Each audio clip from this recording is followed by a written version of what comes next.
So I hadn't heard of this yet. I just learned of it this last week. I was reading an article that talked about it, and then I went on Netflix to watch the documentary. It's called Behind or Beyond the Curve. Has anyone heard of that documentary? It's about those who, there's a growing number of people recently, and by recently I believe it's the last 5 years or so, that believe that the earth is flat. I do believe the earth is round.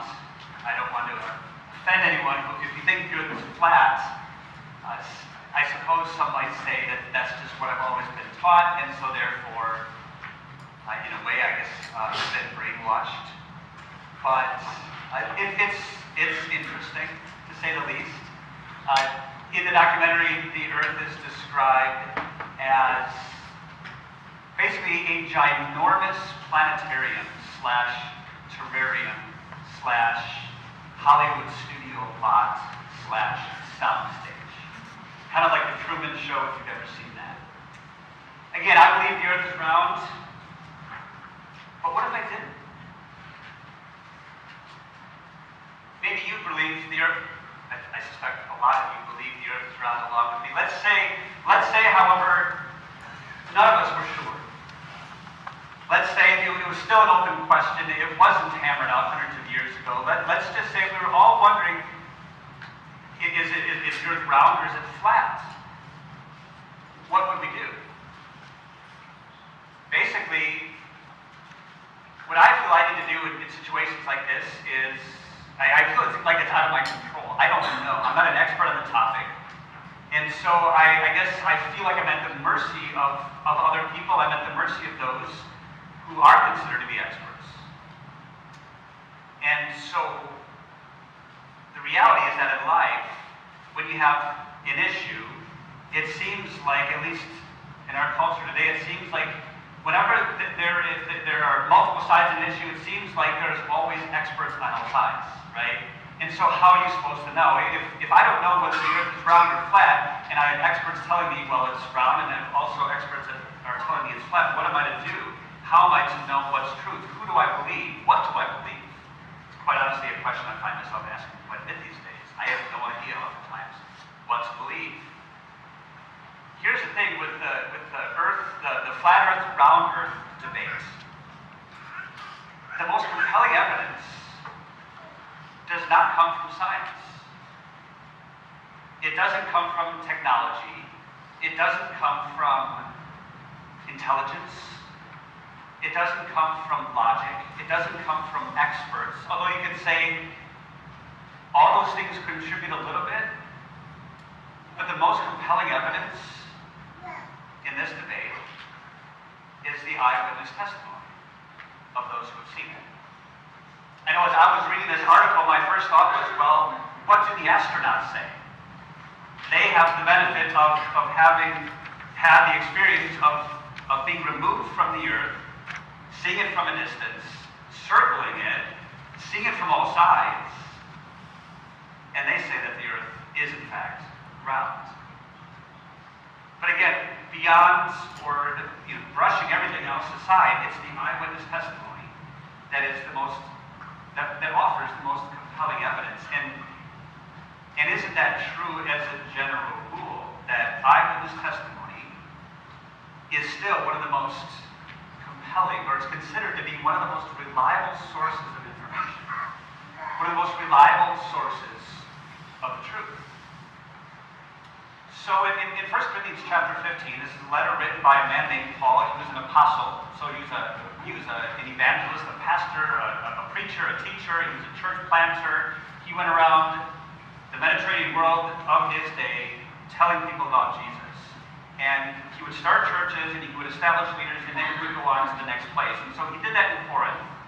And he moved on, and 4 or 5 years later, he wrote a letter. He had had a report of how things were going in Corinth, and he had a number of concerns. If you read the book of 1 Corinthians, you'll hear about a lot of those concerns. And then he gets to chapter 15 and spends the entire chapter on this one topic of resurrection. Because the people there were wondering, is resurrection a thing? There's experts on both sides, but obviously you have the Greek philosophers of the day on one side saying there is no such thing as a resurrection. And then you also have people like Paul in the Christian church, but obviously a lot of the religious community that say, yes, there is an afterlife, yes, there is resurrection. So what were they to believe? Who were they to believe? And so Paul takes up this topic because it's huge. It's crucial. Christianity falls apart if there is no resurrection. And Paul knows that, so he takes up the topic again in this 15th chapter. The entire chapter is dedicated to this topic, and the first thing he talks about is the eyewitnesses. In verses 5 and 6, these are verses prior to the lesson I read earlier. He talks about how Jesus lived and he died and that he rose again, and then he goes on to talk about those eyewitnesses. He says Jesus appeared to Cephas, that's a reference to Peter, another name for Peter, one of the disciples. And if you think about it, when it comes to an eyewitness, if one person says they saw something, it's still a bit suspect, right? The evidence needs to be corroborated by more than one witness. So Paul provides that as well. He says Jesus appeared to Cephas, then to the 12. Okay, now the list of witnesses is growing. And after that, he goes on to say he appeared to more than 500 of the brothers and sisters. And then he throws in this little phrase that doesn't seem like a very big deal, but it is. He says that Jesus appeared to more than 500 of the brothers and sisters at the same time. It's a big deal because there is no documented case in the history of the planet of a mass hallucination. It doesn't happen. 500 people can see the same thing at the same time if it's not real. He adds another seemingly a phrase that doesn't seem to be that important, but then he goes on to say most of those hundreds, most of whom are still living. In other words, he's saying, look, they're still around. You can go and talk to them. These eyewitnesses are around. They're living among us. You can have conversations with them. You can hear from their own lips their eyewitness testimony of what they saw and what they heard. That they saw the risen Savior. And then he goes on, and it's not just believers, but he goes on. He adds James. James was one of the half-siblings of Jesus. And he talks about how James saw Jesus. Now, James, if you know the life of Christ and are familiar with the Gospels, you know that Jesus' own brothers and sisters thought he was kind of loony. They didn't believe in him during his ministry, during his public ministry. James was one of them. He didn't believe that his brother was the Messiah. The turning point for him, he became a leader in the Christian church in Jerusalem, by the way. The turning point for James was the resurrection. He saw his brother alive after he knew he had died. He adds another one, Paul that is, he adds another skeptic, another former unbeliever. He refers to himself. The Apostle Paul, prior to his career as an apostle, was one of the most persistent, one of the most passionate persecutors of Christians. He hated Jesus. He hated Christians. He hated Christianity. He was trying to do away with it.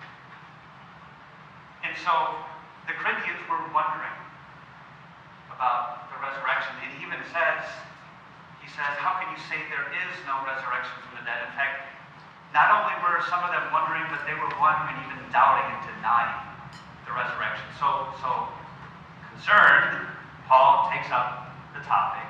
First of all, discussing the eyewitnesses, and then he says, okay, if this is where you're going to go, you need to know what you're buying into. You need to know the impact. You need to know the fallout.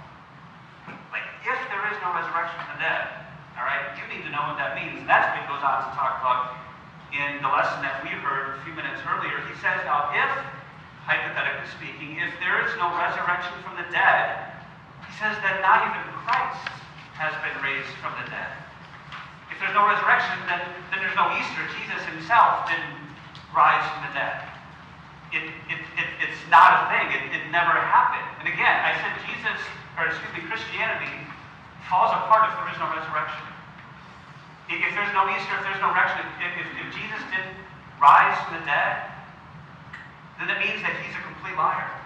It means he's a sham. It means that he's a fraud. He's a fake. His credibility is completely blown. If Jesus didn't rise from the dead, everything he promised, all the claims he made, all of it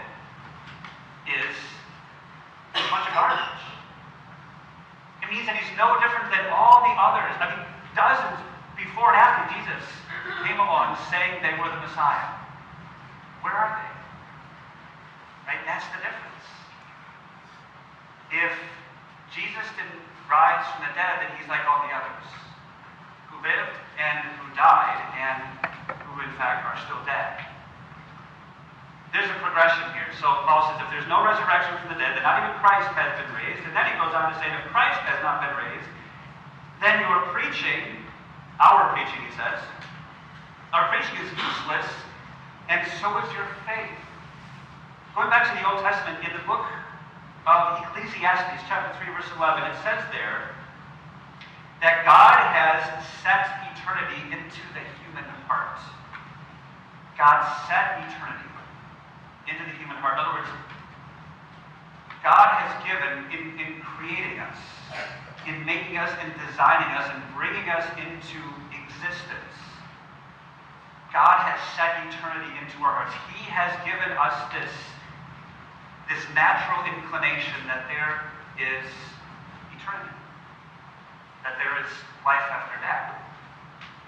This is why pretty much every religion has some version of the afterlife, because it's something that we're born with. It's something that God gave us by nature, this natural inclination. Speaking of the afterlife, then there are really, if you can break it down or at least categorize every single religion into one of two categories. You have, on the one hand, you have those who say that a person gets to that afterlife by what they do, at least in part, right? I get to whatever it is by what I do. And then the other category says that a person gets to the afterlife only by the grace of God through faith in Jesus. So one says it's because of and by me, and the other says it's because of and by God, by Jesus. And so if Jesus didn't raise from the dead, then our faith in him is futile, it's completely useless, and there's no hope for the afterlife. We're stuck. What are we going to do? Paul goes on. Again, he's building a progression. He says, if Christ has not been raised, your faith is futile. He said that already. He goes on to say then that you are still in your sins. You know, in matters of faith, every person has to deal with at least two things. You may not want to, a person may not want to, a person may not think that they have to, but the reality is every single human being, every single soul has to deal with two things when it comes to matters of faith. You have to deal with Jesus. You have to do something with him. You can't get, he's too prominent a figure throughout the history of the world. You can't get away from him. People have been trying to snuff him out for decades, centuries actually, thousands of years. People have been trying to snuff him out for generations, like from King Herod when he was born to the religious leaders, and ever since, people have been trying to get rid of Jesus, to make him go away, and he just keeps coming back. He just keeps coming back. You have to do something with Jesus. I'm not saying you have to believe in him, or a person has to believe in him. You have to process him. Right? You can discard him, you can dismiss him. Some people embrace him by the grace of God. They embrace him as their Lord and Savior, but you have to do something with him. He's too prominent a figure to ignore. The other thing that we have to do, the other thing that we have to deal with is sin. Because sin is also too obvious to ignore. You can't get away from it. And so if I deal with Jesus, if I have to deal with these two things, and I deal with Jesus by discarding him, then now I've rejected the only solution that has been offered, other than myself. I've rejected and discarded the only solution that is offered to deal with my sin. And as Paul says here in 1 Corinthians 15, verse 17, now I'm still in my sins. Now I'm left to deal with my sin on my own. Now a person might say, well, why do I have to deal with sin? I'd rather just say, you know what, to each their own, and I have my own objective truths, and I have my own values, and I can have that. Well, the Lord has, in addition to this natural inclination that there's something more to this life, that God has set eternity in the human heart, he has also set in the human heart by nature He's given us just this natural inclination that a higher power exists. That's why there's so many different religions. Because God gave us this, what we call a natural knowledge of God. A natural knowledge of a higher power. The book of Acts talks about the Apostle Paul in Athens, where there were philosophers, and he's speaking their language, he's speaking philosophically. He said, he's out there, and he made himself known to you because he wanted you to search for him and to find him. God gave to every human being, to humanity, this natural knowledge of a higher power. And he's also given to each and every individual a conscience. He's given to each and every one of us a sense of right and wrong. It's not always accurate. Sometimes it leads us down the wrong path. But we have a natural knowledge of God. We have a natural knowledge of what we call the law. A sense of right and wrong. By nature, I know that I'm flawed. My parents didn't have to teach me that I'm a flawed human being. That was nature, not nurture. By nature, I know that I make mistakes. And by experience in life, I'm absolutely certain that I make mistakes. Right? We know these things, right? But by nature, I know also not only that I'm a flawed, imperfect, sinful human being, but that there are consequences for that sin, for that sinfulness. And the Bible actually is more direct and more specific. Romans chapter 3, verse 23 says that all have sinned and fall short of the glory of God, all of us. Then Romans chapter 6, a few chapters later, it says that the wages of sin, what I earn, what I deserve for my sin, is death. So if Jesus didn't rise, then I'm still in my sins, right? And I'm in this perpetual state of fallen short, as it says in Romans 3. I'm in this perpetual state of fallen short. There is no solution for my sin. There is no resolution for my sin. There is no peace. And don't we all want peace? I mean, everyone wants to have peace. We may define it differently. We may look for it in different ways. We have different approaches and different methods, but we all want some sense of peace. You know, some of the different methods, it seems some of the more common methods, it seems that people use to look for peace. For example, one I think is meditation. Right? Calm yourself. Take a deep breath, in through the nose, out through the mouth, right? Be aware of your body. All these things. You're trying to clear your mind of the chaos, of the clutter. A thought comes in, you just acknowledge it and send it away. Right? And after 5 or 10 minutes or however long you meditate, the idea is that you're a little bit more at peace than you were when you began. Or maybe therapy. Some people enlist the support, the help, the advice of an expert or professional to help them deal with unsettled feelings, feelings that we have in us that are keeping us from being at peace, or at least keeping us from a greater sense of peace in life. I think exercise is something that people use in trying to find peace. Everything I've read, I believe it's medically proven that exercise helps to reduce stress and anxiety. Exercise has a way of, it can support boosted self-esteem. I'm not a medical professional, so don't take my word for it, but I've also read that exercise can help to ward off some mild depression. My point is that these can be valuable tools and methods in life. Personally, I have made use of all of them at different times and in different ways in my life, and I've appreciated them. I've benefited from them. I find them valuable. At the same time, they are not the ultimate source of peace. While they can serve a purpose and can be valuable, true and lasting peace can only come from somewhere else.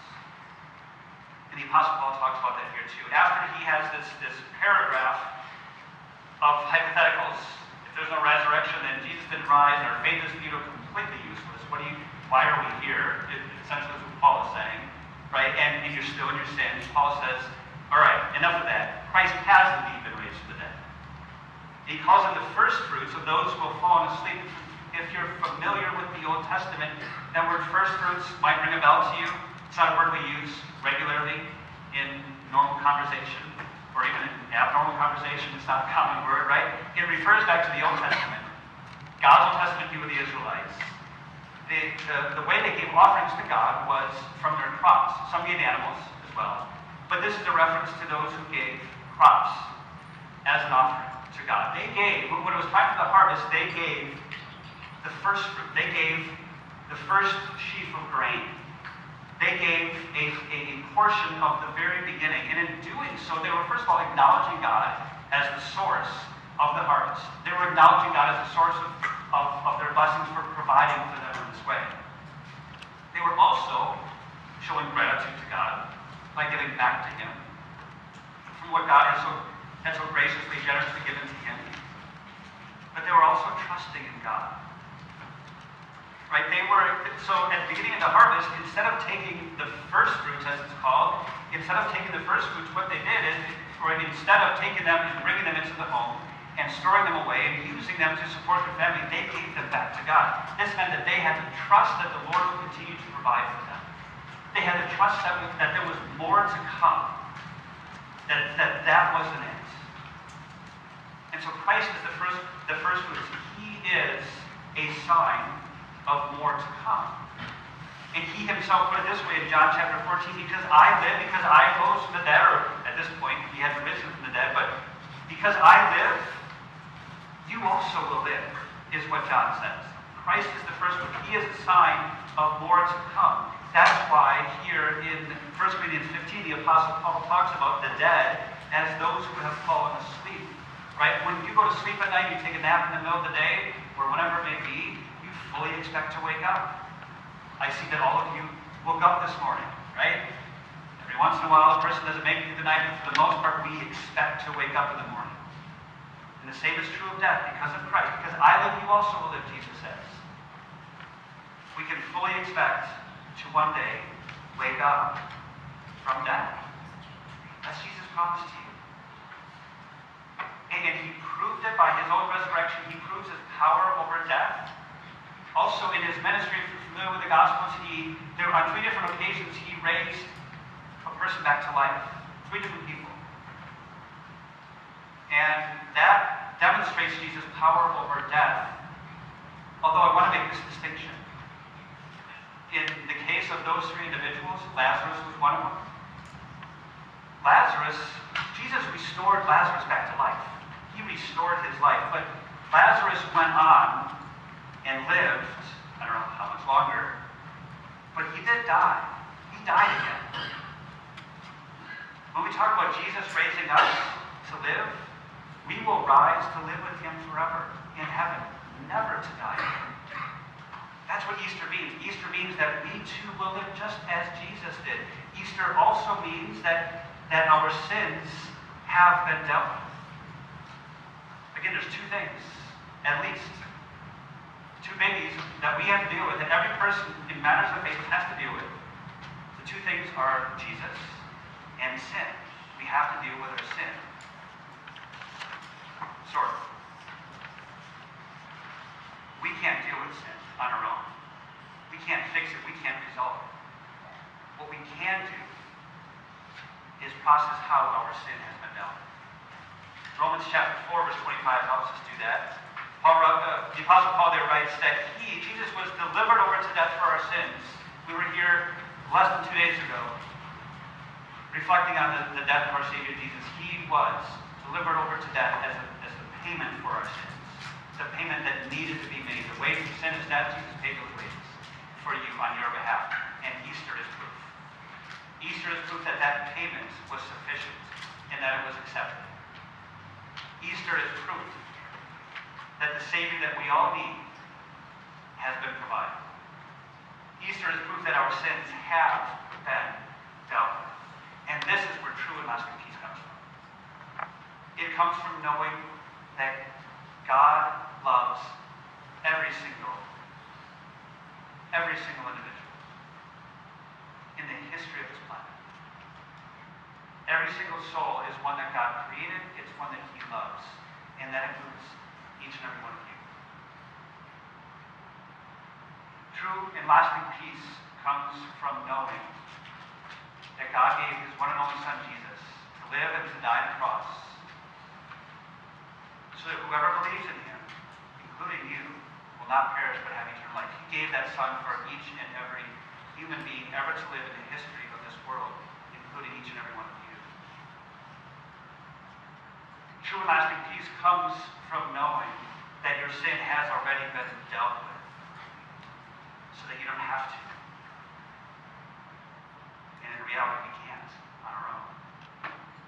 True and lasting peace comes from knowing that God wants every single human being, every single soul, not to discard Jesus, not to dismiss Jesus, but to embrace him as their Lord and Savior.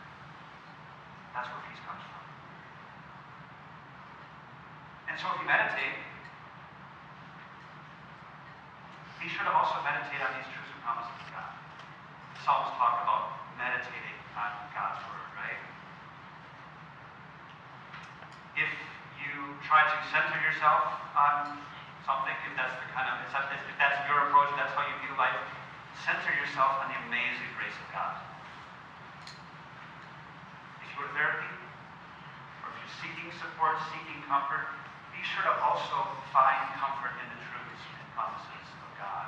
Take care of your body. God says we should. It's healthy, it's smart, it makes sense, right? Our bodies are temples of the Holy Spirit. God wants us to do that, but at the same time, hear Jesus' words in Matthew 11, where he says that we find peace and rest for our souls in him. That's true and lasting peace.